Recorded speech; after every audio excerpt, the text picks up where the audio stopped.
अस्सलामुअलैकुम। Welcome back dear students. तो मुझे उम्मीद है कि आप एकदम ज़बरदस्त होंगे रज के वदिया।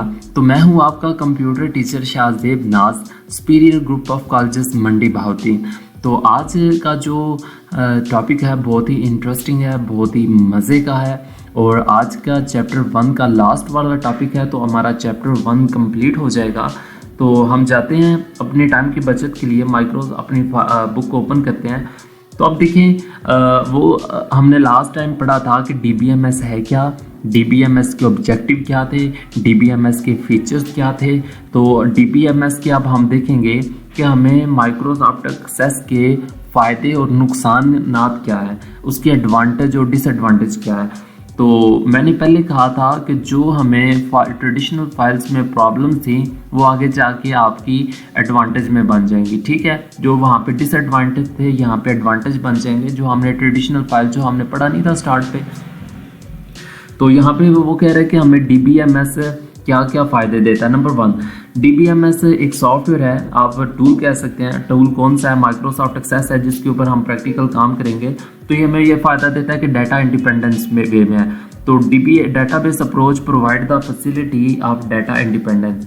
तो ये हमें ये फैसिलिटी प्रोवाइड करता है कि डाटा हमारा इंडिपेंडेंट वे में है। तो हम एक ही लोकेशन पे या डिफरेंट लोकेशन पे बैठ के हम डाटा को एक्सेस कर सकते हैं और डिफरेंट उसके ऊपर ऑपरेशन परफॉर्म कर सकते हैं, ठीक है।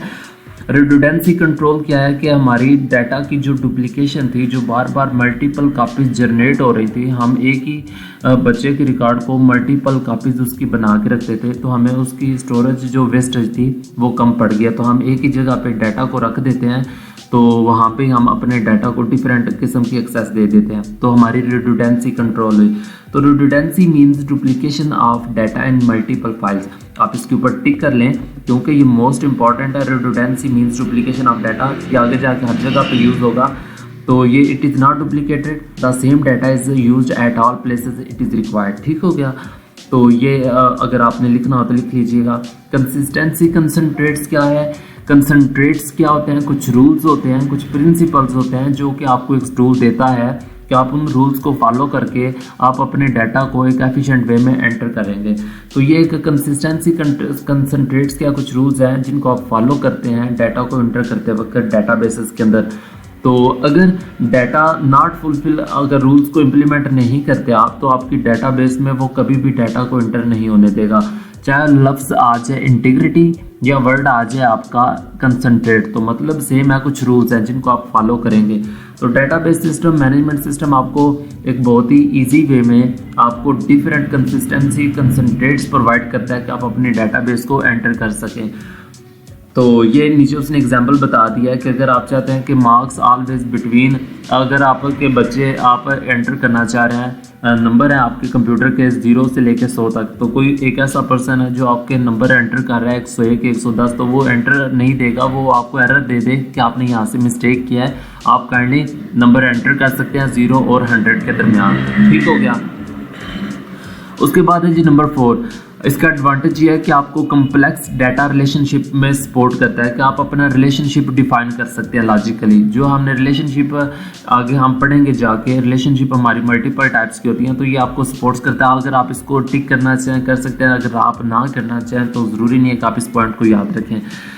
नंबर 5, DBMS आपको ये फैसिलिटी प्रोवाइड करता है कि आप अपने डाटा सिक्योरिटी फीचर्स है, आप अपने डाटा के ऊपर सिक्योरिटी लगा सकते हैं। जो हमने लास्ट टाइम भी पढ़ा, हम अपना प्रोटेक्शन कर सकते हैं, अपने डाटाबेस को प्रोटेक्ट कर सकते हैं, उसके ऊपर लॉक लगा सकते हैं, हम डाटाबेस की सिक्योरिटी लगा सकते हैं, ठीक है।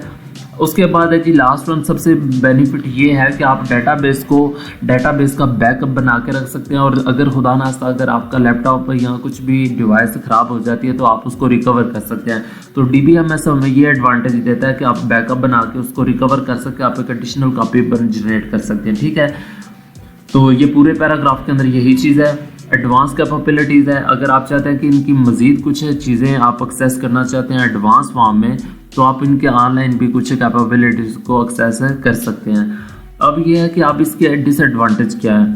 डिसएडवांटेज इनको देखते हैं। डिसएडवांटेज ये है कि आपको सॉफ्टवेयर परचेज करना पड़ेगा, आपको सॉफ्टवेयर के ऊपर कास्ट आएगी, आपको पैसे लगाना पड़ेंगे, इसका डिसएडवांटेज ये है।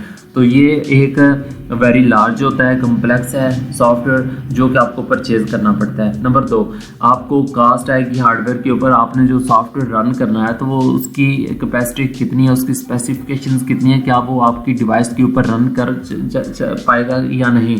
फॉर एग्जांपल कुछ के ऊपर जूम की एप्लीकेशन आजकल रन होती है नहीं होती, तो कुछ सॉफ्टवेयर रन होते हैं या नहीं होते, तो वो क्या जो आपका सॉफ्टवेयर है वो हार्डवेयर एक्सेस कर पाएगा या नहीं कर पाएगा। नंबर 3, इसका तीसरा डिसएडवांटेज ये है कि आपको स्टाफ रिक्वायर्ड होगा, टेक्निकल स्टाफ जो कि एजुकेटेड है, जो टेक्निकल पर्सन है, जिनके पास कुछ स्किल्स हैं, जो कि ये सॉफ्टवेयर यूज़ कर सकते हैं, आपको वो हायर करना पड़ेगा, जो कि आपके डेटाबेस को एडमिनिस्ट्रेटर कर सके, जो कि आपकी ऑर्गेनाइजेशन को आपके लिए अच्छा हो। नंबर 4, आपको इस अपने स्टाफ के लिए आपको ट्रेनिंग हायर करना पड़ेगी। आप जो आपने स्टाफ हायर किया हुआ है आप उसके लिए ट्रेनर हायर करने पड़ेंगे जो कि आपके स्टाफ को ट्रेन करें, जो कि आपको ये सॉफ्टवेयर चलाना सिखाएं, रन करना सिखाएं कि आपने कैसे कैसे काम करना है। तो आप DBMS कम्प्लेक्स सिस्टम है, it require train user to use its properly. तो आप ये थोड़ा टफ है, ये टेक्निकल बंदा यूज़ कर सकता है। तो इसके बाद है जी आप problems in wrong database environment. अगर आप इसको पढ़ना चाहे पढ़ सकते हैं, तो इसका मतलब ये है कि आप डेटाबेस को रॉन्ग इन्वायरमेंट नहीं दे सकते। अगर कल को अगर आपकी रिक्वायरमेंट चेंज होती है तो आप इसको दोबारा से चेंज इतनी जल्दी से नहीं कर सकते। तो अगर आपको इसके ऊपर बहुत ज़्यादा कास्ट आएगी तो आप 5वां पॉइंट दिल हो तो याद कर लें, नहीं तो आप बिल्कुल इसे छोड़ दें। तो नंबर 6 है इसकी डाटा डिक्शनरी। इसका लास्ट जो डिसएडवांटेज है, जो नुकसान है वो ये है कि आपको डाटा डिक्शनरी की ज़रूरत होती है। अगर कल को आपको मज़ीद कुछ चीज़ें चाहिए, कुछ आपको मज़ीद रूल चाहिए, कुछ आपको मज़ीद डाटा डेफिनेशन चाहिए, तो आपको इन चीज़ें परचेज़ करना पड़ेंगी, बाय करना पड़ेंगी। तो ये data dictionary is very useful tool है जो कि बहुत एक्सपेंसिव है, जो कि आप installation cost as well as hardware requirements पे आता है। ठीक है, तो ये थे आपके सवाल कि डेटाबेस मैनेजमेंट सिस्टम है क्या, उसके एडवांटेज क्या, डिसएडवांटेज क्या, उसके फीचर्स क्या थे, ऑब्जेक्टिव क्या थे। तो चैप्टर 1 मुझे उम्मीद है कि आपको एकदम ज़बरदस्त आ गया होगा। तो कंग्रेचुलेशंस, आपका चैप्टर 1 कंप्लीट हो चुका है। तो आगे ये सवाल हैं, तो ये अभी टाइम नहीं है, तो अगर आपको इनमें से जो चीज़ चाहिए होगी तो मैं इनके ऊपर सिलेक्शन करवा दूंगा, कौन से आपके इम्पॉर्टेंट हैं सिलेक्शन शॉर्ट क्वेश्चन, तो वो काइंडली देख लीजिएगा। मैं या तो कुछ ऐसी एक टेक्निक अप्लाई करता हूँ कि जो शॉर्ट क्वेश्चन है मैं आपकी PDF या सॉफ्ट फॉर्म में बना के अपलोड कर दूंगा, आप उसको याद कर लीजिएगा। यहाँ से मैं बताता जाऊँगा, हाँ जी ये भी इम्पॉर्टेंट है, ये इम्पॉर्टेंट है, तो इस तरह से मैं सिलेक्शन करवा दूंगा।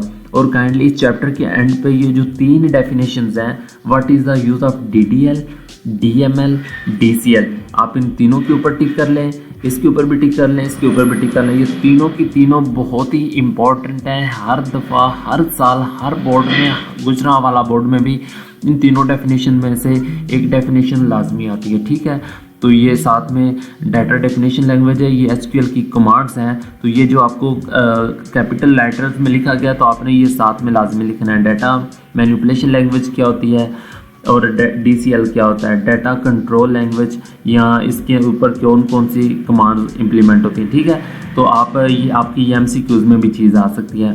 तो अपना बहुत सारा ख्याल रखिएगा, ये MCQs भी आप देख लीजिएगा, हल कर लीजिएगा। तो मुझे उम्मीद है कि चैप्टर 1 की आपको कंप्लीट समझ आ गई होगी।